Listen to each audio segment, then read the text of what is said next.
మనము ఘనపరచాలి, దేవుని స్తుతించాలి. దేవుడు ఈరోజు మనతో మాట్లాడే అంశము, దేవుని సంగమా, శ్రేష్ఠులు అవ్వాలి అంటే ఏం చెయ్యాలి? అందరు చెప్పండి, శ్రేష్ఠులు అవ్వాలి అంటే ఏం చెయ్యాలి? ఎప్పుడైతే వాక్య భాగంలో దేవుడు ఒక తలంపు, ఒక ప్రేరేపణ, కొన్ని లేఖనాలు చూపిస్తున్నప్పుడు దేవుని బిడ్డల మొదట దేవుని వాక్యము దేవుని సేవకుడు ఆ వాక్యములో అభివృద్ధి అవుతున్నప్పుడు, ఆ వాక్యము నెరవేరుస్తున్నప్పుడే, ఆ వాక్యము చెప్తున్నప్పుడు సంఘానికి కూడా అభివృద్ధి ఉంటది, క్షేమం ఉంటది, అనుకునేది జరుగుతుంది, గొప్ప అద్భుతాలు జరుగుతాయి. ఆమేన్. కాబట్టి ఈ రోజు దేవుడు మనకి శ్రేష్టమైన విషయాలు, అంటే శ్రేష్టత అందరికీ తెలుసు, శ్రేష్టత అనేటువంటిది మనందరి దగ్గర ఉన్నాయి. కానీ ఈ రోజు మనం ఇంకా కొన్ని శ్రేష్టమైనవి నేర్చుకుందాం దేవుని బిడ్డలుగా. పాత దినాలలో దేవుని యొక్క బిడ్డలుగా ఇప్పుడైతే మనకి ధర్మశాస్త్ర గ్రంథము 56 పుస్తకాలు, దేవుని బిడ్డలుగా కొంతమంది చెప్పేవారు, కొంతమంది ఆ కాలాల్లో జరిగే విషయాలు తెలుసుకున్న వారు చెప్తూ ఉన్నారు. కానీ పాత కాలాలలో బైబిల్ ముందు, మోషే గారికి ముందు అప్పుడు బైబిల్ లేదు, ధర్మశాస్త్రం లేదు. కానీ కుటుంబ సమేతంగా వారు ఏం చేసేవారంటే, దేవుని సన్నిధిలో శ్రేష్టమైన భక్తి కావాలి, శ్రేష్టమైన జీవితం కావాలి. అయితే వారు కుటుంబముగా తల్లి, తండ్రి, పిల్లలు కూర్చొని ప్రార్థన చేసేవారు. అంటే ప్రార్థనతో దేవుడు శ్రేష్టమైన మార్గాలు ఎలా నడిపిస్తాడు అనేటువంటిది ఒక గుర్తుగా, ఒక రాళ్ళు వారి మధ్య, చిన్న చిన్న రాళ్ళు అనుకోండి, పట్టుకున్న సైజు అంత రాళ్ళు అనుకోండి, ఆ రాళ్ళను అక్కడ పెట్టి దేవుని బిడ్డలారా ఆ రాళ్ళ మీద కన్నీరు కార్చేవారండి. కన్నీరు కార్చి ఆ రాళ్ళను మరలా ప్రార్థన అయిపోయిన తర్వాత జాగ్రత్తగా పెట్టెలో పెట్టేవారు. మరలా సాయంత్రం గాని మధ్యాహ్నం గాని మరలా తర్వాత ఎప్పుడు మరలా ప్రార్థన చేయాలన్నా ఆ రాళ్ళను మరలా తీసుకొని వచ్చి అక్కడ పెట్టేవారు. ఆ రాళ్ళకు పేరు ఏంటంటే దేవుని బిడ్డలారా శోకపు రాళ్ళు అన్నారండి. శోకపు రాళ్ళు అంటే వారి శోకాన్ని, వారి దుఃఖాన్ని, వారికి ఉన్న బాధను, భారాన్ని ఆ రాళ్ళ మీద కన్నీరు దారులుగా అవి వారు ప్రోక్షించి దేవుని సన్నిధిలో ఎప్పుడైనా జవాబులు కానీ, అనుకున్న సమయంలో ప్రార్థనకు ఉత్తరం రాకపోయినా దేవుని సన్నిధిలో, ఇదిగో ప్రభా ఈ రాయే సాక్ష్యం నాయన, ఈ యొక్క స్టోన్సే ప్రభా నీ ఎదుట విట్నెస్ గా ఉన్నాయి, ఇదిగో మా కన్నీళ్ళు దీని మీద కార్చావు అని ఆ రాళ్ళను దేవుని బిడ్డలారా దేవుని సముఖంలో జ్ఞాపకం చేస్తూ ఉండేవారు బైబిల్ ముందు కాలంలో. అయితే భక్త సింగార కాలంలో కూడా మరి దేవుని బిడ్డలారా కొన్ని వేల మందికి భోజనాలు పెట్టేవారు, చాలా మందికి ఆహారాలు, చాలా మంది, ఇంతమందికి రూములు ఇస్తున్నారు, షెల్టర్ ఇస్తున్నారు, మధ్యాహ్నం భోజనం, రాత్రి భోజనం, ఇంకా కావలసినటువంటి టీ, అన్ని విధాలుగా స్నాక్స్ అన్ని ఇస్తున్నారు. ఇంత డబ్బులు ఎక్కడి నుంచి అంటే ఆయన తీసుకుని వెళ్ళాడట. ఎక్కడికంటే ఆయన రూమ్ లో ఒక చాప, ఆ చాప ఏమో మోకాలు వేసి ఆ చాప కూడా దేవుని బిడ్డలారా గుంటలు పడిపోయిందిగా, నలిగిపోయిందిగా. అది ప్రార్థనకు, ఇదిగో ఇక్కడి నుంచి నాకు వస్తుందండి అన్ని కూడాని ఆ యొక్క చాపను చూపించేవాడట. ఏన్షియంట్ కంట్రీస్ లో కూడా, బయట దేశాల్లో కూడా పెద్ద పెద్ద సంఘాల్లో దేవుని బిడ్డలారా వేల కొలది ఉన్నటువంటి దేవాలయాలు కూడా తాత కూర్చునే కుర్చీలు, తండ్రి కూర్చున్న కుర్చీలు, ఆ కుర్చీల్లో వారు కూడా దేవుణ్ణి ఆరాధిస్తూ ఉండేవారు, దేవుణ్ణి ఇప్పటికీ కూడా స్తుతిస్తూ ఉన్నారు. అంటే ఇంతమంది సంఖ్య ఉన్నటువంటి కుర్చీలు ఉంటాయి కాబట్టి ఆ కుర్చీలు మాత్రం పరిమితము. ఇంకా ఎవరైనా కొత్త వాళ్ళు వస్తే బయట కొన్ని కుర్చీలు కూడా ఉండేవి, కుర్చీలు కూడా వారి కోసం వేసేవారు.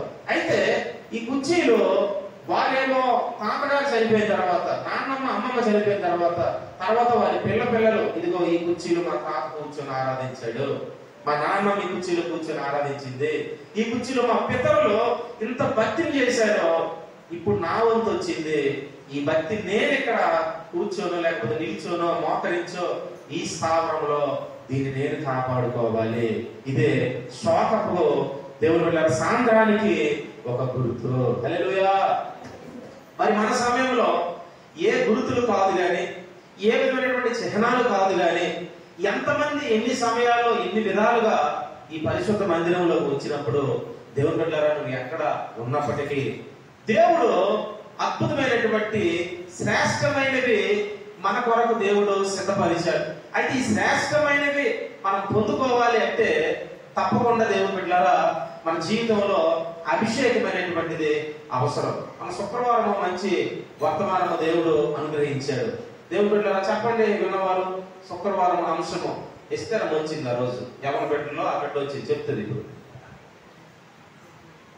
మర్చిపోయారు అక్కడే కళ్యాణి గారు వచ్చారు అంటే మనసు ఎక్కడో ఉంటుంది అనమాట. బయట నుంచి మైక్ నుంచి వెళ్ళే సౌండ్ ఎవరు కూడా వినలేదా? ఇంటి దగ్గర కుర్చీ చేసుకుంటారు. కామేశ్వర బాబు గారు ఏమైనా విన్నారా? వినలేదు.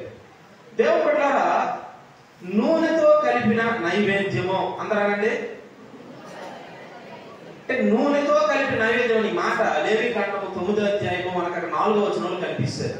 నూనెతో కలిపిన నైవేద్యము దేవుని మందిరం తీసుకొచ్చినప్పుడు దేవుని బిడ్డలారా అక్కడ యెహోవా ప్రత్యక్షం అవుతాడు అనే మాట మనకు కనిపిస్తుంది.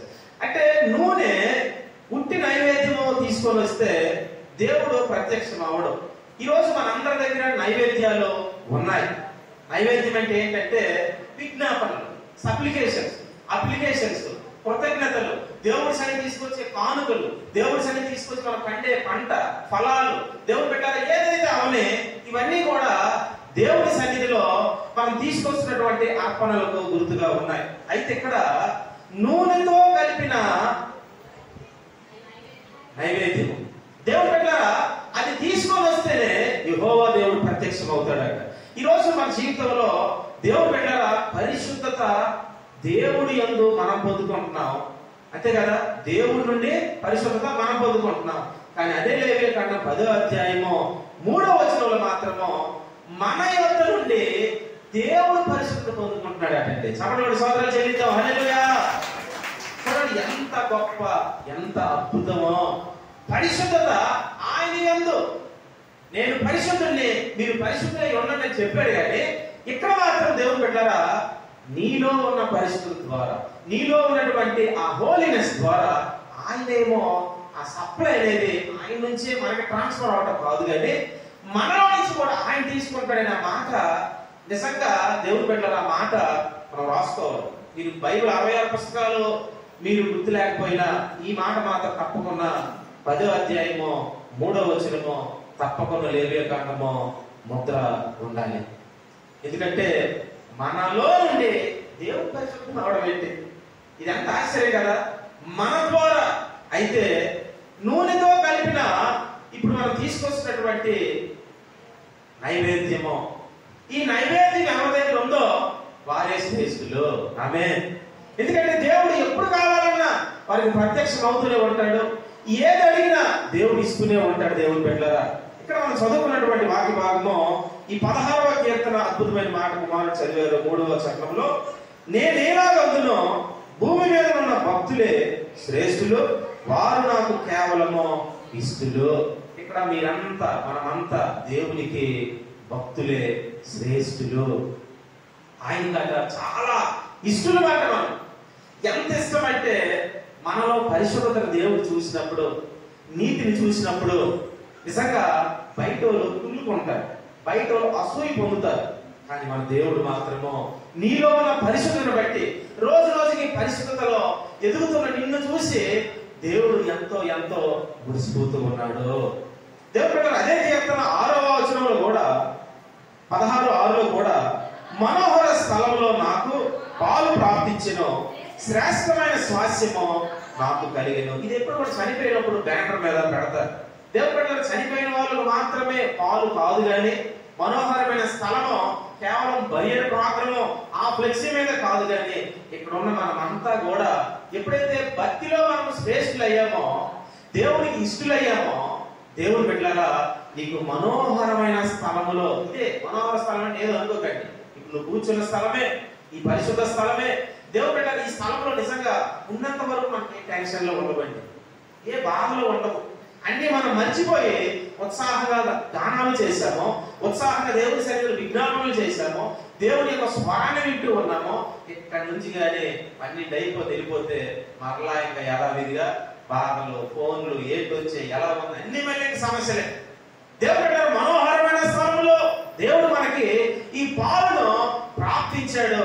దీనికి ఎంత డబ్బు ఇచ్చినా దేవుడు పెట్టారా ఏది కొనుక్కోలేము, కానీ ఉచితముగా ఈ యొక్క పాలను, ఈ స్వాస్యాన్ని దేవుడు శ్రేష్టమైనటువంటి నీకు నాకు అనుగ్రహించాడు. ఇంకా అంటాడు ప్రియ దేవుడు మత్తయి సువార్త 6:26లో చూడండి మంచి మాట. మత్తయి సువార్త 6:26లో ఆకాశ పక్షులను చూడుడి, అవి విత్తవు, కోయవు, పొట్లలో కూర్చుకొనవు, అయినను మీ పరలోకపు తండ్రి వాటిని పోషించుచున్నాడు, మీరు వాటికంటే బహు శ్రేష్ఠులు కారా. ఇక్కడ మాత్రము బహు అనే మాట వాడాడు. బహు శ్రేష్ఠులు కారా అంటే ఒకవేళ డౌట్ అనమాట, క్వశ్చన్ మార్క్. అందుకే నువ్వు ఒకవేళ శ్రేష్ఠుడివినా, శ్రేష్టతలో ఉన్నావా, శ్రేష్టమైన ఆ అభిషేకాన్ని, శ్రేష్టమైన ఆరాధనను, శ్రేష్టమైన ఉపదేశాన్ని, శ్రేష్టమైన సహవాసాన్ని దేవుడు పెట్టారా, నీవేమో దేవునికి బహు శ్రేష్ఠుడివి కావా అని క్వశ్చన్ మార్క్ ఎందుకు పెట్టాడంటే కొంతమందికి సందేహము, కొంతమందికి ఆలోచనలు. దేవుడు పెట్టారా. అందుకే మనం చదువుకున్న ఫిలిప్పీయుల పత్రికలో కూడా ఏంటంటున్నాడు అన్నమాట, అక్కడ ఎంచుకోమంటున్నాడు. ఏ రీతిగా ఉన్న ఆ క్వాలిఫికేషన్స్ అంతా కూడా చాలా శ్రేష్టమైనవి ఆ 4వ అధ్యాయం 8వ వచనంలో చెప్తూ ఉన్నాడు. చదవండి 4:8.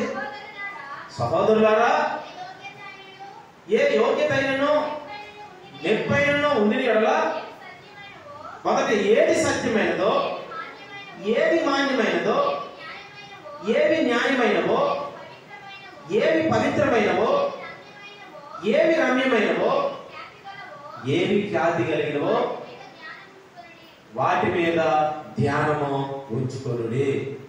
దేవుడు అక్కడ ఆగుదాం. వాటి మీద ధ్యానము ఉంచుకొనుడి. ఎవరైతే ఈ లక్షణాల మీద, ఖ్యాతి కలిగిన వాటి మీద, రమ్యమైన వాటి మీద, సత్యమైన వాటి మీద, ఈ విలువైన వాటి మీద ఎవరైతే మనస్సు ఉంచి ధ్యానం ఉంచుతారో అదే దేవుని బిడ్డలారా శ్రేష్టమైనవి. ఈ రోజుల్లో శ్రేష్టమైనవి చాలా వరకు సంఘంలో ఉన్న బిడ్డలు అభ్యాసం చేస్తూ ఉన్నారు. అభ్యాసం చేసి వాటి వరకు దేవుని సన్నిధిలో గోజాడుతూ ఉన్నారు. పౌలు వారిని బట్టి ఆనందిస్తూ వారికి ఒక శ్రేష్టమైనటువంటి మాట 8వ వచనంలో 3వ అధ్యాయం అదే ఫిలిప్పీయుల పత్రిక 3:8 అంటాడు. వినండమ్మా, చూడండి. నిశ్చయముగా నా ప్రభు అయిన యేసుక్రీస్తును గూర్చిన అతి శ్రేష్టమైన జ్ఞానము నిమిత్తమై సమస్తమును నష్టముగా ఎంచుకొనుచున్నాను. యేసుక్రీస్తును గూర్చిన అతి శ్రేష్టమైన జ్ఞానము, యేసుక్రీస్తు గూర్చిన అతి శ్రేష్టమైన జ్ఞానము నిమిత్తము ఆయన దగ్గర ఉన్నదంతా కూడా నష్టపరుచుకున్నాడు. ఈరోజు ఈ జ్ఞానము, ఈ శ్రేష్టమైన జ్ఞానము దేవుడి సంగమా మీకు ఇంకా శ్రేష్టమైన విషయాలు చెప్పడం కోసం నిజంగా నాకైతే భయమేస్తుంది. ఈ స్థలంలో ఇంకా ఇంకా ఎన్ని నిధులు ఉన్నాయో తప్పలేకపోతూ ఉన్నాను. సమయం చాలట్లేదు. ఎందుకంటే మనకు ఒక ఆదివారం నుంచి మళ్ళీ ఆదివారం కాదు కదా, వారానికి మనకి 15 మెసేజ్లు. దేవుడు బిడ్డలారా, దేవుడి సన్నిధిలో చాలా మంది మీరు రాలేకపోతూ ఉన్నారు. ఈ శ్రేష్టమైన ఉపదేశాలు ఎక్కువగా దేవుడు నిజానికి గృహాల్లోనే ఎక్కువగా వర్తమానాలతో మాట్లాడుతూ ఉన్నాడు. దేవుడి సంగమా దేవుడి యొక్క ఈ శ్రేష్టమైన జ్ఞానము పౌలు అంటాడు, దీన్ని పొందుకోవడం కోసం నా సమయాన్ని అవుని, నా బలాన్ని అవుని, నాకున్నటువంటి విలువైనవన్నీ కూడా పెంట కుప్పతో పోల్చుకొని ఈ జ్ఞానము నాకు కావాలి. ప్రియమైన దేవుని బిడ్డలారా, ఈ జ్ఞానము మన హృదయంలో ఉన్నప్పుడు మనలో ఉన్న బంగారం పట్టుకెళ్ళిపోతారు, కానీ ఈ జ్ఞానం ఎవరు కూడా పట్టుకెళ్ళలేదు. ఒకవేళ పట్టుకెళ్ళినా సరే వాడు నిజంగా మారు మనసు పొంది ఆ జ్ఞానం ద్వారా అద్భుతంగా దేవుళ్ళో వర్తిల్లుతాడు. ఆమేన్. ప్రభువా మీరు శ్రేష్ఠులు కారా? Question mark. ఇక్కడేమో మీరు జ్ఞానము పొందుకోవాలి, ఈ జ్ఞానం నిమిత్తమో నేనేమో అంతటి కూడా నష్టపరుచుకుంటున్నాను అంటున్నాడు దేవుడి సంగమా. అయితే ఈ జ్ఞానము, ఈ శ్రేష్టమైనవి మనము శ్రేష్ఠులము అవ్వాలి అంటే ఏంటి మనము కలిగి ఉండాలి అనేది మనం చూద్దాం. శ్రేష్టమైనది అందరూ అంటారు, శ్రేష్టమైనది కావాలంటే శ్రేష్టమైనది కావాలి. కొనేటప్పుడు కూడా శ్రేష్టమైనవి ఇస్తాం. మంచి శ్రేష్టమైన మాట దేవుడు పెట్టారా, దాన్ని ఏంటంటే ప్యూరిటీ, లేదంటే ఇంకా శ్రేష్టమైన దానికి ఇంకా దేవుని బిడ్డలారా ఏం మాట్లాడాడంటే చూడండి, అక్కడ ఇంగ్లీష్ బైబిల్ ఉన్నవారు దేవుని బిడ్డలారా మంచి మాట, దానికి ఏంటంటే వాల్యూ అనే మాట వాడాడు. Are you not of more value than they? అన్నిటికంటే శ్రేష్టమైనదండి ఏంటంటే దేవుని జ్ఞానం. దేవుని యొక్క సముఖంలో ఈరోజు దేవుడు మాట మొదటగా మనకి శ్రేష్టమైనదిగా మారునుగాక. దేవుడు మాట, అందుకే పేతురు అంటాడు, నీ మాటను బట్టి నేను వల వేస్తాను. దేవుడు పెట్టాను వల. ప్రభు అంటారు, సముద్రంలో వేయబడిన అనేక చేపలు పట్టినటువంటి వలను పోలి ఉన్నది. అంటే వల పరలోకానికి గుర్తుగా ఉంది, వల శ్రేష్టమైన దానికి గుర్తుగా ఉన్నది, వల హృదయానికి గుర్తుగా ఉన్నది. ఈరోజు నీ మాటను బట్టి నా వల వేస్తాను. ఎంతమంది దగ్గర వల అనే వాక్యము రోజు కూడా లోక సువార్తలు ఉన్నట్లుగా వారు ఒడ్డు దగ్గర వలలు అడుగుతుండేది. మనం కూడా ఈ వల అనే వాక్యాన్ని ప్రతిరోజు కూడా పరిశుద్ధాత్మ శక్తితో ఈ వాక్యంలాగే ఉంటదండి. కానీ ఆ వాక్యము నా అగ్ని వంటిది కాదా, అది బండనైనా బద్దలు కొట్టే శుద్ధి వంటిది కాదా అంటాడు.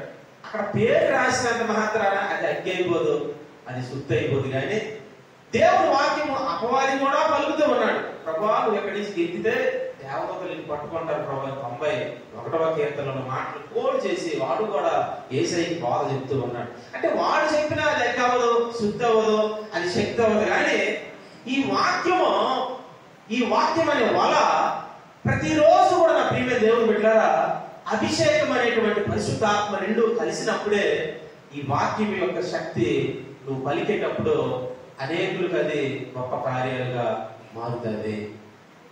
మాట, దేవుని యొక్క మాట ఎంతమంది పట్టుకొని వెళ్తూ ఉన్నారు? దేవుని సంగమ మాట శ్రేష్టమైనది.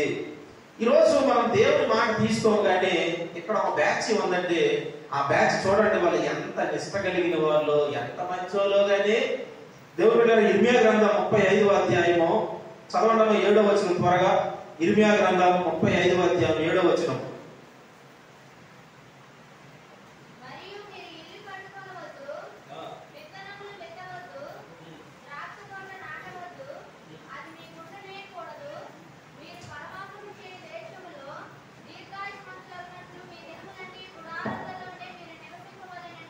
చూడండి దేవుని బిడ్డలారా, ఈ 35వ అధ్యాయము 5వ వచనములో రేఖాబీలు అనే ఒక సంతతి ఉందండి. అందరు చెప్పండి, రేఖాబీలు.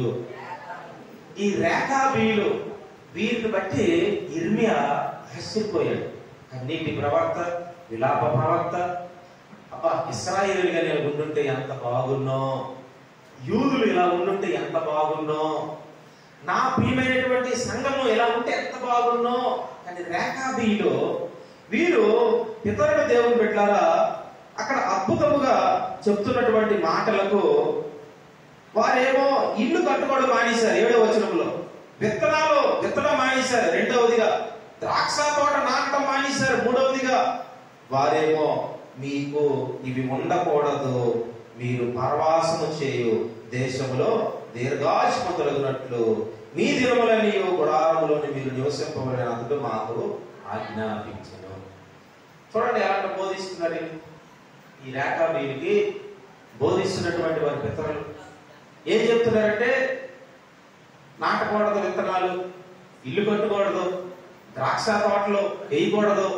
మీరు చెప్పిన మాటలకి పితరుడు చెప్పాడు, మేము ఇలాగే చేస్తామని వారేమో దేవుని బిడ్డలారా అలాగే చేసి ఎక్కడికి వచ్చారంటే మరలా వారు యెరూషలేములోకి మరలా వచ్చారు. చూడండి అక్కడ మనకు కనిపిస్తున్నటువంటి మాటలు దేవుని 10వ వచనం 11, 35, 10, 11లో గుడారంలోనే నివసించుచున్నాము. అయితే బబులోను రాజు అయిన నెబుకద్నెజరు ఈ దేశంలో ప్రవేశింపగా కల్దీల దండునకును సిరియనుల దండునకును భయపడి మనం యెరూషలేమునకు పోదుము రండని మేము చెప్పుకుంటే కనుక మేము యెరూషలేములో కాపురం ఉన్నామని చెప్పింది. యెరూషలేం అంటే ఏంటి? పేరుకి అర్థము దేవుని యొక్క పట్టణము, the city of A God. దేవుని పట్టణంలో దేవుని చిత్తం చేయకుండా ఈ రేఖాబీలు మాత్రము దేవుని బిడ్డలారా, వారేమో లోక పద్ధతులను పాటిస్తూ తోటలు కానీ, విత్తనాలు కానీ, ఇల్లు కానీ ఏమీ కట్టకుండా వారి నాయకుడు చెప్పిన మాటలో అలాగే శిరస్స వహించారు. మనం అలా చేస్తామండి? మోషే గారు చెప్పిన ఆజ్ఞలు పాటిస్తూ ఉన్నామా? 613 ఆజ్ఞలు పాటిస్తూ ఉన్నామా? దేవుడు చెప్పినట్టు సేవలకు రెండు ఆజ్ఞలు కుదించాడు. నిన్ను వలె నీ పొరుగు వలె ప్రేమించు, పూర్ణ మనసుతో, పూర్ణ ఆత్మతో, పూర్ణ శక్తితో ఈ దేవుడైన యెహోవాను సేవించు. దేవుడి సంగమ మనం అవి చేయట్లేదు. కానీ రేఖాబీలు మాత్రం చూడండి, వీరేమో యెరూషలేముకి కావాలి, వీరికి మాత్రమో దేవుని యొక్క ప్రణాళికలో లేరు. అంటే దేవుడు మాట ఈ రోజు మనం ఎలా తీసుకుంటూ ఉన్నాం? ఇది మొదటగా నువ్వు శ్రేష్ఠుడు అవ్వాలంటే మొదట మన జీవితంలో ఏముండాలట? దేవుని మాట, ఆయన మాటే. పాట పాడతాం కదా, నీ మాటే నా పాటగా బ్రతుకంతా ఉండునయ్యా. పాటలు మనము దేవుడు పెట్టాల, ఆయన మాట మన పాటగా, మన క్రియలుగా మారిపోవునుగాక. రెండవది ఏంటంటే, మనకు శ్రేష్ఠులు అవ్వాలి అంటే చూడండి, అందులోనే దేవుని సంగమ ఇర్మియాలోనే మనకు కనిపిస్తుంది. ఇక్కడ ఇది మరీ భయంకరంగా ఉంటుంది దేవుని బిడ్డలారా. చదవండి 32, 33.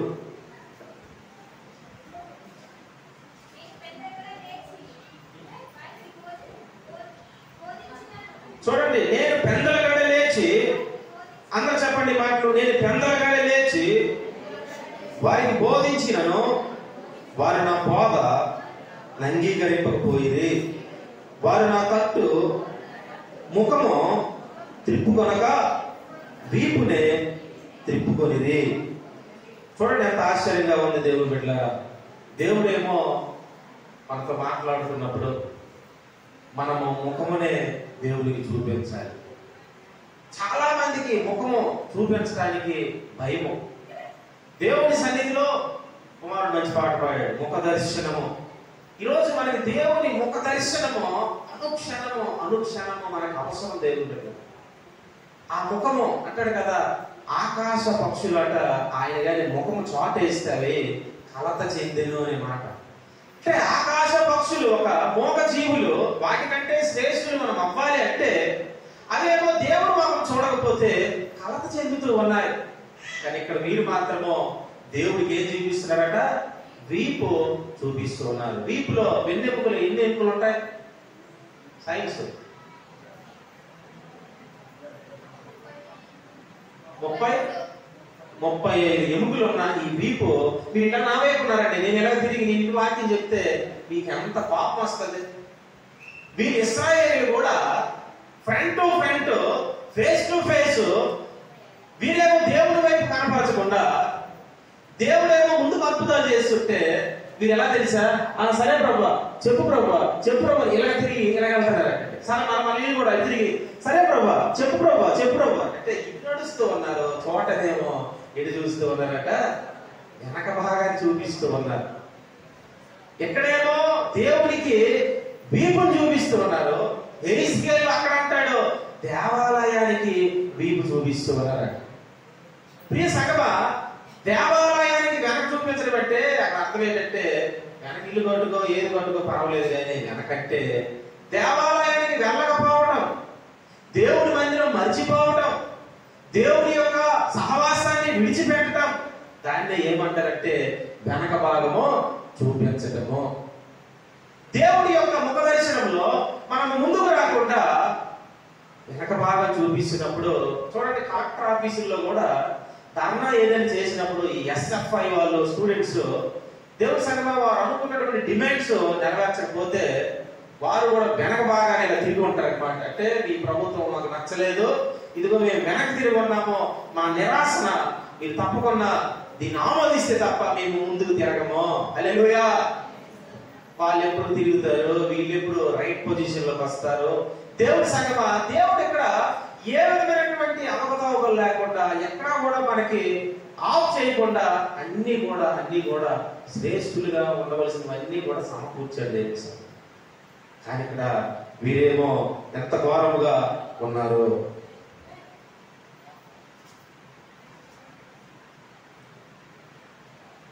మొదటగా మనకి దేవుడి యొక్క శ్రేష్ఠులు మనం అవ్వాలంటే మొదట ఏంటో కావాలి? దేవుడి మాట మన మాటగా అది కలిగి ఉండాలి. రెండవదిగా దేవుడు ముఖ దర్శనము మనము ముందే తిరుగుతూ ఉండాలి. వెనక తిప్పామంటే, ఆలయానికి వెనక తిప్పామంటే అక్కడ అర్థం ఏంటంటే దేవుడి మాట మనము వినట్లేదు, దేవుడికి నచ్చినది చేయట్లేదు. దేవుడి సగమ ఆయన ముందుకు రావడానికి మోషే గారు కూడా 90వ కీర్తనలో ఈ మాట నాకు చాలా సార్లు ఎన్నోసార్లు చెప్పాను. 8వ వచనంలో ఆయన ముఖ దర్శనంలో మోషే గారు రహస్య పాపాలు కనబడుతూ ఉన్నాయి. మనం ఎన్నిసార్లు వచ్చినా దేవుడి సన్నిధిలో మన రహస్య పాపాలు, ఈ మూట అండి, ఈ రహస్య పాపాలైన మూట మనం రాకుండా ఉండిపోతున్న పులిది ఇవి గంపడేసి గానులేసి పెద్ద పెద్ద అగాధాలుగా అవి మారిపోతాయి. కాబట్టి మనం దేవుడి సముఖంలోకి వచ్చినప్పుడు మన రహస్యాలన్నీ కూడా ఆయన పరిశుద్ధ రక్తముతో కడుగుతూ ఉంటాడు. ఆమేన్. కాబట్టి ఆయన ముఖ దర్శనంలో మనం ప్రతిరోజు కూడా వర్ధిల్లుతూ ఉండాలి. దేవుని బిడ్డలారా, ఐశ్వర్యంలో కాదు కానీ ఆయన రూపాంతరములో, ముఖాంతరములో మనం అంతకంతకు వర్ధిల్లాలి. మొదటగా ఆయన మాట మనం తీసుకున్నప్పుడు మనం శ్రేష్ఠులం అవుతాం. రెండవదిగా ఆయన ఎదుటి మనం తిరిగినప్పుడు మనం శ్రేష్ఠులం అవుతాం. మూడవదిగా ఆయన వాక్యము మనం దేవుని సంగమా ఎప్పుడు కూడా జాగ్రత్తగా ఈ వాక్యాన్ని ఎంతగా మనం ధ్యానిస్తామో, ఎంతగా ఈ వాక్యాన్ని మనం కలిగి ఉంటామో మనం శ్రేష్ఠులుగా మారుతాము. చూడండి, ఈ వాక్యాన్ని ఏం చేశాడంటే ఈ ఇర్మియా గ్రంథంలోనే 36వ అధ్యాయము 22వ వచనం. 36 ఇర్మియా గ్రంథం 22. 9వ మాసమున రాజు శీతాకాలపు నగరంలో కూర్చుని ఉండగా అతని ముందర కుంపటిలో అగ్ని రగులుచుండెను. చాలు. దేవుని బిడ్డలారా, ఈ యోధా రాజైన యెహోయాకీము, ఈ మాట మీకు లాస్ట్ వచనంలో కనిపిస్తుంది. అదే అధ్యాయంలో లాస్ట్ వచనంలో యోధా రాజైన యెహోయాకీము అగ్నిలో కాల్చిన గ్రంథపు మాటలు. అగ్నిలో అట ఈ 9వ నెల శీతాకాలం వచ్చింది. శీతాకాలం వచ్చేసరికి ఈయనకేమో ఒక గది ఉంది, వేరే రాజుగారు కదా, బోల్డ్ గదులు ఉంటాయి. ఆ లోపట ఇంకా చలి ఆగట్లేదని ఒక కుంపట పెట్టుకున్నాడు. కుంపట పెట్టుకొని దేవుడు వాక్యము, దేవుడి సంగమ అక్కడ 23వ వచనంలో యెహోవా 3-4 పూటలు చదివిన తరువాత, 3-4 పూటలు అంటే ఎన్ని రోజులు? 3-4 పూటలు. రోజుకి ఎన్ని పూటలు? 3 పూటలు. అంటే టాబ్లెట్ వేసినట్టుగా ఉదయం పూట, మధ్యాహ్నం పూట, సాయంత్రం పూట, 4వ పూట ఒక ఎక్స్ట్రా అన్నమాట. అంటే 3-4 పూటలో దేవుని యొక్క ధర్మశాస్త్రాన్ని వింటూ ఉన్నాడు ఈ యొక్క దేవుని బిడ్డలారా యెహోయాకీము. ఈ రాజుగారు వింటూ ఉన్నారు. ఏ కోపం వచ్చిందో ఏంటో కానీ చాకు అతని దగ్గర ఉందండి. చాకు తీసుకొని ఆ పరిశుద్ధ గ్రంథాన్ని అంతటిని కట్ చేసేసి చింపేసి పిచ్చి పిచ్చి అయిపోయి ఆ కుంపట్లో దాన్ని ఏమో కాల్చి వేసేస్తూ ఉన్నాడు. కాల్చి వేస్తున్నప్పుడు అక్కడ చూడండి ఎంత ఘోరంగా వారేమో దేవుని బిడ్డలారా 23వ వచనంలో యెహోవా 3-4 పూటలు చదివిన తరువాత రాజు చాకుతో దాన్ని కోసి కుంపట్లో వేయగా ఆ కుంపట్లో ఉన్న అగ్ని చేత అది బొత్తిగా కాలిపోయింది. కానీ రాజు అయినను ఈ మాటలన్నిటినీ వినిన అతని సేవకులలో ఎవరైనానో భయపడలేదు, తమ బట్టలు చింపుకొనలేదు. గ్రంథాన్నేమో ఎంత ఘోరముగా, ఇదేమి ఇర్మియా గారు కష్టపడి రాశాడు, ఒక్క రోజుతో రాసింది కాదు. ఎన్నో రాత్రులు, ఎన్నో సంవత్సరాలు దేవుని సముఖములో రాస్తూ ఉన్నాడు. ఇటువంటి గ్రంథము చదువుతాడు కదా, అతను కూడా శ్రేష్టమైన వాడిగా, రాజుగారే, దేశాన్ని పరిపాలిస్తున్న రాజుగారే. ఇప్పుడు మన దేశాలు కూడా పరిపాలిస్తున్న అధికారులు చాలా మంది ఉన్నారు. కానీ మన ఆశ ఏంటి? దేని కొరకు మనం నాయకుల కొరకు ప్రార్థన చేస్తున్నామంటే వారు కూడా పరలోకం రావాలని, ఆమేన్, వారు కూడా శ్రేష్ఠులుగా మారాలని.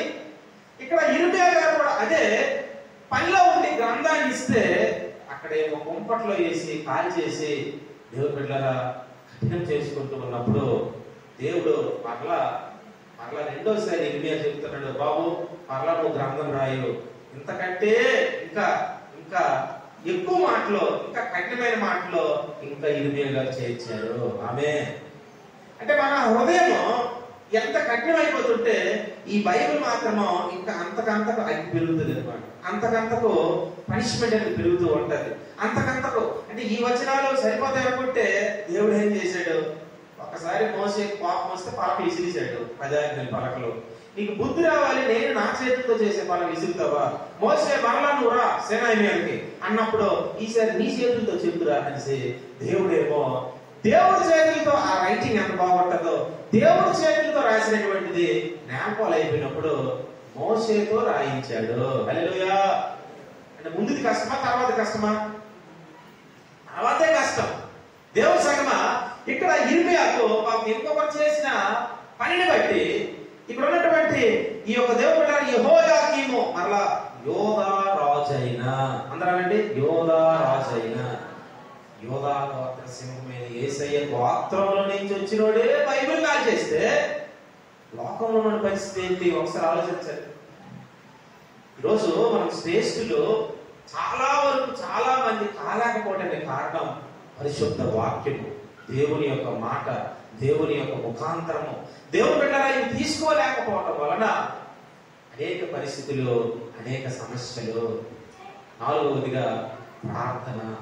ఎప్పుడైతే మనము ప్రార్థనను మనము అందరికి కూడా తెలుసు, ప్రార్థన ఎంతమంది దేవుని బిడ్డల మనము ప్రార్థనలో ఎక్కువగా గడపగలుగుతూ ఉన్నాం, ప్రార్థనలో ఎక్కువగా మనము రహస్యంగా దేవుని సన్నిధిలో ఉండగలుగుతున్నాం. ఈ చివరి దినాల్లో ప్రార్థన లేకుండా మీరు దయచేసి బయటికి వెళ్ళకండి.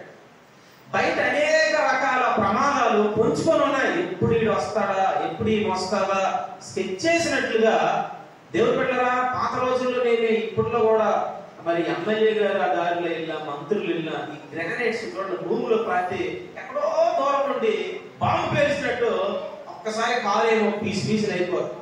అలాగే వీడు కూడా ఈ గ్రానైట్ అనేటువంటి పాపము బయట ఏమో కాచుకొని ఉన్నాడు. ఎక్కడ స్విచ్ నొక్కాలా, ఎక్కడ పడగొట్టాలా, ఎక్కడ నిన్ను పతనం చేయాలా, శ్రేష్టమైన నువ్వు ఎదుగుతున్న వాటి నుంచి దేవుడు బిడ్డల దేవుడు మాట విననివ్వకుండా, దేవుడు ముఖాంతరంలో రానివ్వకుండా, దేవుడు ఆలయానికి వీపు చూపించినట్లు, దేవుడు ముఖానికి నీ వీపు చూపించినట్లు, ఇలా అనేకమైనటువంటి లోకంలో ఉన్నవి ప్రియ దేవుని బిడ్డలారా. ఇవన్నీ మనము ఆకాశ పక్షుల కంటే శ్రేష్ఠులు. మనము ఇవి చేయించాలంటే మనలో ఉన్నటువంటి మన అర్పణ తైలముతో కూడినటువంటి అర్పణ అయి ఉండాలి. నూనెతో కలిపినటువంటి నైవేద్యమై ఉండాలి. ఈరోజు నైవేద్యము ఎంతమంది చాలా మంది దగ్గర ఉంది, కానీ నూనె లేదు. నూనె లేకుండా మనం నైవేద్యం తేకూడదు. దేవుడి సంగమా, దేవుడి కృపలో దేవుడు మనకి మరొక మాట చూడండి. 5వదిగా మనం శ్రేష్ఠులు అవ్వాలంటే ఈ మాట చదవండి. 41వ కీర్తన 9వ వచనం. 41:9. నేను నమ్ముకొని నా విహితుడు నా ఇంట భోజనము చేసిన వాడు నన్ను తన్నుటకై తన మడిమ నెత్తెను. ఈ మాట రాజా దేవుడు బిడ్డలారా 1 గంట అన్నప్పుడు ఏడ్చుకుంటున్నాను. అలాగా ఏం ప్రభా నిన్ను తన్నడం ఏంటి, మడిమ ఎత్తడం అంటే మన శ్రేష్ఠులు కాకపోవడానికి మాట వినకపోవటం ఒకటైతే, ముఖ దర్శనంలోకి వెళ్ళకపోవటం మరొకటైతే, వాక్యము ధ్యానించకపోవటం మరొకటైతే, ప్రార్థన చేయకపోవటం మరొకటైతే, 5వది ఏంటంటే పాదాలు యాత్ర మాట. ఆయన ఇంట భోజనం అనే మాట వాడాడు. ఇంగ్లీష్ లో దేవుని బిడ్డలారా, even my own family friend in whom I trusted, who ate my bread, is lifted up his heel against me. భోజనం అనే మాటకి రొట్టె, బ్రెడ్. నా విహితుడు అనే మాటకి దేవుని బిడ్డలారా మంచి మాట own family friend. Family friend అట. మరలా ఫ్యామిలీ డాక్టర్లు ఉన్నట్టు ఎంతమంది ఫ్యామిలీ డాక్టర్లు ఉన్నారు చెయ్యొద్దండి. ఉంటే కాశీ గారి లాంటి వాళ్ళకి ఉండాలి ఫ్యామిలీ డాక్టర్లు. హల్లెలూయా, అంతే కదా. హల్లెలూయా, హల్లెలూయా. దేవుని బిడ్డలారా, దేవుని యొక్క కృపలో ఇక్కడ దేవుని యొక్క ఇంట్లో ఉన్నటువంటి రొట్టెనే యేసయ్యను స్వీకరించినటువంటి 12 మందిలో ఒకడైనటువంటి ఇస్కరియోతు యోధ దేవునికి మడిమ తిప్పాడట. పాదం ఎత్తాడట. ఎంత ఘోరమైన పరిస్థితులు అంటే, పాదం ఎత్తడం అంటే ఆయన మనకి దగ్గరలో ఉన్నాడు ప్రభు, మహిమలో ఉన్నాడు ప్రభు. దేవుడి సంగమా, ఆయన చిత్తము చేయకుండా మనం ఎటు పాదాలు తిప్పినా మహిమ ఎత్తినట్లే. నేను ప్రభు నీ పని ఎవరు చేస్తారు, అవసరం లేదు నువ్వు నాకు. చాలాసార్లు కోపం అయిపోతూ ఉంటాం వ్యక్తిగత జీవితాలు. చాలాసార్లు దేవుడు బిడ్డలారా మడిమ తిప్పిపోతూ ఉంటుంది. నేను ఈరోజు మందిరం వెళ్ళను. నేను ఎంతో మంది మందిరానికి రాకుండా ఏదో ఒక కారణం, ఏదో అనుకుని జరగకపోవడం, లేకపోతే ఇతరుల యొక్క టెంప్టేషన్ల వల్ల, ఇతరులు ఏదో ఇబ్బంది పెట్టడం వల్ల, ఇతరులు ఏదో గాయపరచడం వల్ల దేవుడి మీద అదికి చాలాసార్లు అలా కూడా కొంతమంది ఆ బాధను పట్టుకోలేక ఇంట్లో తలుపులు వేసుకుని, లేకపోతే ఊరి చివరికి అక్కడ చెట్ల కిందకి వెళ్ళిపోయి దేవుడి మీద ఆ బాధ అంతా మరలా తగ్గినంత వరకు ఇంటికి రాకపోవడం, దేవుడి సన్నిధికి రాకపోవడం. ఇక్కడ అలా కాదు కానీ ఇతనేమో దేవుని యొక్క అద్భుతమైనటువంటి ఫెమిలియర్ ఫ్రెండ్, అంటే చాలా శ్రేష్టమైనటువంటి సొంత స్నేహితుడు, ఉన్నతమైన స్నేహితుడు, ఆయన రొట్టె తిన్నటువంటి స్నేహితుడు దేవుడి మీద పాదాలు ఎత్తుతూ ఉన్నాడు, దేవుడిని మడమ చూపిస్తూ ఉన్నాడు. ఈరోజు ప్రియమైన దేవుడి బిడ్డలారా, ఇంకా సంఘము ఈరోజు ఈ రీతిగా దేవుడి మందిరంలోకి కాబట్టి, ప్రార్థనలు చేయబట్టి, ఈ ఆరాధన జరగటం వల్ల ఇంకా డొంకూరు ప్రాంతమే కాదు, మన దేశాలు ఇంకా ఎన్నో ప్రపంచంలో దేవుడు శాంతిని విడుదల చేస్తూ ఉన్నాడు. ఆమేన్. దేవుని పిల్లలు దేవుని యొక్క సంఘములో శ్రేష్టమైన వారి కొరకు ఆయన కొంత ఉగ్రతను ఎకరంగా పంపించకుండా ఇంకా భరిస్తూ ఉన్నాడు. ఇది లోకానికి అర్థం అవ్వట్లేదు. ప్రియ సంగమా, ఇక్కడ ఈ పాదం ఎత్తినటువంటి వాడు, పాదాన్ని చూపిస్తున్నటువంటి వాడు, ఇతని కోసం ప్రవచనం కూడా ఉన్నది. ఈ యొక్క ఎత్తు ఎప్పుడైనా సరే నిర్గమకాండంలో ఉన్నటువంటి ఆ ప్రవచనము ఇక్కడ దేవుని బిడ్డలారా మేకా గ్రంథంలో చెప్తాడు. అదేంటంటే చూడండి, ఎత్తు ఎవరినైనా హఠాత్తుగా పొడిచింది అనుకోండి, ఎవరినైనా హఠాత్తుగా పొడిస్తే ఆ నష్టపోయిన వ్యక్తికి ఎన్ని కాసులు ఇవ్వాలి? 30 వెండి కాసులు తూచి ఇవ్వాలి. అయితే నిజానికి ఎత్తు అక్కడేమో యోధా అనుకుందాం. దేవుడు బిడ్డలారా అక్కడ ఏ విధమైనటువంటి ఎక్కడా కూడా ఆటంకపరచలేదు ప్రభువు. కానీ అక్కడ నష్టం అనేది 30 వెండి కాసులు ఎవరైతే కుమ్మరవాని పొలం నిమిత్తమో అవి అనిపించాలి. ఈ పొలము అందుకు కొన్నారు, అకెల్దాం అనేటువంటి పొలము. అకెల్దామా అంతే కదా, ఆ భూమిని కొన్నారు, కుమ్మరవాని పొలము. ఇతను పాదాలెత్తే గుణము, మడిమ తిప్పే గుణము. అయితే చూడండి, ప్రవచనము దేవుడి మాట ఎప్పుడు కూడా నిరర్థం కాదట. భూమి ఆకాశములు గతించిన నా మాట ఎంతకాలం ఎప్పుడు కూడా గతించదు. అయితే ఇక్కడ దేవుడైనటువంటి యేసు ప్రభువుని వద్దనుకొని 30 కాసులకు అమ్మాడు కదా. మరి ఇక్కడ పాత నిబంధనలు నిర్మాకాండంలో ఉన్న ప్రవచన ప్రకారము దేవుని బిడ్డలారా ఇతను చనిపోవాలి కదా. మరి అక్కడేమో ఆ ఎత్తుని కట్టి ఆ యజమాని ఏం చేయాలంటే నష్టపోయిన వారికి 30 కాసులు ఇవ్వాలి. అలా ఇవ్వలేనప్పుడు ఎత్తుని ఏం చేయాలంటే చంపాలి. అయితే యేసు ప్రభు వారి నిమిత్తము 30 కాసులు వాడు తీసుకున్నాడు. నష్టం ఎవరికి రావాలి? ఇప్పుడు నష్టం ఎవరికి రావాలి? యేసు ప్రభు వారికి రావాలి. ఎందుకంటే ఆ ఎత్తును పెంచింది యేసు ప్రభువే.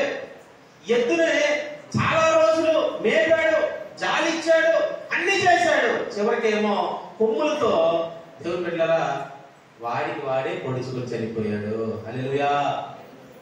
ప్రవచనము, వాక్యము ఎప్పుడు కూడా అబద్ధం అవ్వదు. దేవుడు ఏదైతే చెప్పాడో ఆ మాట తప్పకుండా క్రియల్లో అది నెరవేరుతుంది. ఈరోజు శ్రేష్ఠులుగా ఉన్న నీ పట్ల దేవుడు బిడ్డలారా దేవుడు ఉన్నతమైన ప్రణాళిక కలిగి ఉన్నాడు. అయితే ఈ 5 విషయాలు, ప్రార్థన అనేది మనకి చాలా జాగ్రత్తగా కాపాడుకోవాలి. వాక్య ధ్యానం అనేది మనం చాలా జాగ్రత్తగా ఈ వాక్యాన్ని చాలా జాగ్రత్తగా మనం తీసుకోవాలి. దేవుని బిడ్డలారా తరువాత దేవుని మాటను మనం జాగ్రత్తగా ఆ మాటను మనం పట్టుకొని ఉండాలి. నాలుగవదిగా దేవునికి మనం వీపుడుగానే, దేవుడి సంఘానికి వీపుడుగానే మనం తిప్పకుండా చూసుకోవాలి. ఐదవదిగా పాదాలు ఎత్తకుండా, మడిలు తిప్పకుండా మన భక్తి జీవితంలో ఈ 5 లక్షణాలు మనం ఎప్పుడైతే జాగ్రత్తగా పరిశీలిస్తూ ముందుకు వెళ్తామో, నువ్వు ఈ భూమి మీద అందరికంటే శ్రేష్ఠుడివి. నీకున్న శ్రేష్టమైన జ్ఞానం వలన దేవుడి బిడ్డ, అప్పుడు నీవు మనం చదువుకున్న 19వ కీర్తన చివరిలో అన్నట్లుగా, నా హృదయ ధ్యానము, నా నోటి మాటలు దేవుడి దృష్టికి ఏమవుతాయట? అంగీకారంలో అవుతాయి. ఎవరైనా పనికి అంగీకారం అయిపోతాయి అనుకుంటున్నావా? అవో. నువ్వు ఎప్పుడైతే 5 లక్షణాలు నువ్వు ఎప్పుడైతే జయించేవాడిగా ఉంటావో, అప్పుడు నీ హృదయ జ్ఞానము, నీ నోటి మాటలు నువ్వు దేవుడి సన్నిధిలో దేవుడి దృష్టికి అంగీకారములుగా అవుతాయి. అట్టి కృప దేవుడు శ్రేష్టమైన భక్తిలో దేవుడు అందరినీ వర్ధిల్లం చేసి నడిపించుగాక. ప్రార్థన చేసుకుందాం. కనులు మూసుకోండి. మన వాక్యం దేవుడు బిడ్డలారా, ఏది శ్రేష్టమైనది, ఏది రమ్యమైనది, ఏది ఖ్యాతైనది, ఏది విలువైనది, ఏది ప్రశస్తమైనది, ఏది ఘనమైనది, నువ్వు ఏది ఎంచుకుంటూ ఉన్నావు, దాన్ని బట్టి నీకు నువ్వు శ్రేష్ఠుడిగా, దేవుడిలో ఉన్నతమైనటువంటి వారిగా మార్చబోతూ ఉన్నాడు. ఈ వాక్యం మనందరి వినికిడిలో ఫలించాలి. ప్రార్థన చేద్దాం. దేవుడు బిడ్డలారా ప్రార్థన చేద్దాం. కుమారుడు విశ్వనాథుడు వాక్య ఫలింపు కొరకు ప్రార్థన చేస్తాడు.